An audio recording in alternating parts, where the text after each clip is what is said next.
IDF1 chez vous est toujours à Villeneuve-la-Garenne et je suis en compagnie d'un véritable puits de connaissances sur l'histoire de cette ville. Madame Maupuy, bonjour, rebonjour.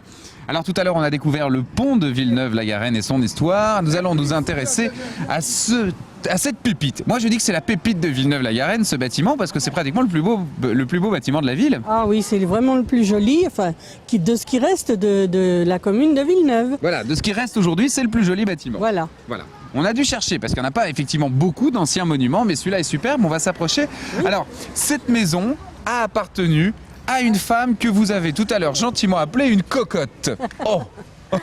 C'est mademoiselle Dupont du Chambon, oui, qui était originaire d'Avignon. Oui. Et qui faisait quoi dans la vie, cette petite dame? Eh bien, cette petite dame, elle était cantatrice ou actrice, on ne sait pas exactement. Mais elle a fait quand même don d'une propriété à Villeneuve pour qu'elle devienne la mairie. Voilà, donc, parce que cette cantatrice ou actrice avait de charmants protecteurs, oui, généreux, oui, qui lui offraient des maisons. Voilà. Et donc elle a fait don d'une de ses maisons à Villeneuve-la-Garenne, à la commune, pour que Villeneuve devienne commune indépendante. Et alors ça, c'est en quelle époque?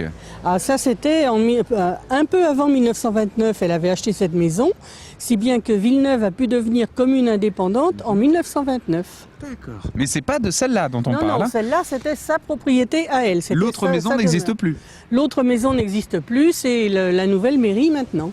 D'accord, et donc ils ont rasé l'ancienne maison et ils ont construit la nouvelle mairie. Voilà. Aujourd'hui, parce qu'il y a besoin d'une plus grande mairie. Plus fonctionnelle aussi. Oui, sans doute moins belle. Un peu vieux.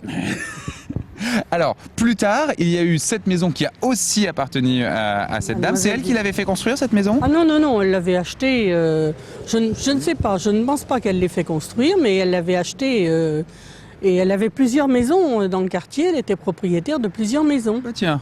Oui. Elle plaçait son argent comme ça. Voilà, donc elle avait beaucoup de protecteurs, donc beaucoup de maisons, c'est pas mal.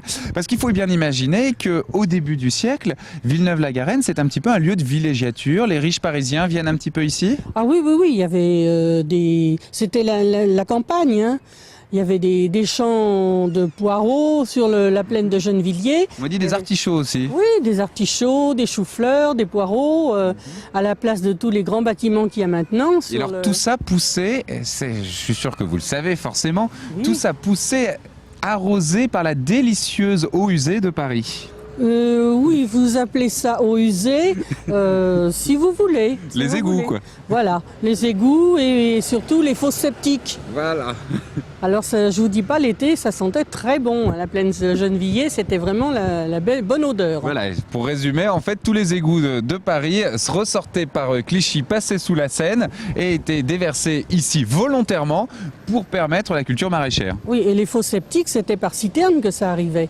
Parce qu'il n'y avait pas de tout à l'égout à cette époque-là dans Paris, hein. Pas partout, hein. Oui, je vois bien. Voilà, et on avait des légumes formidables.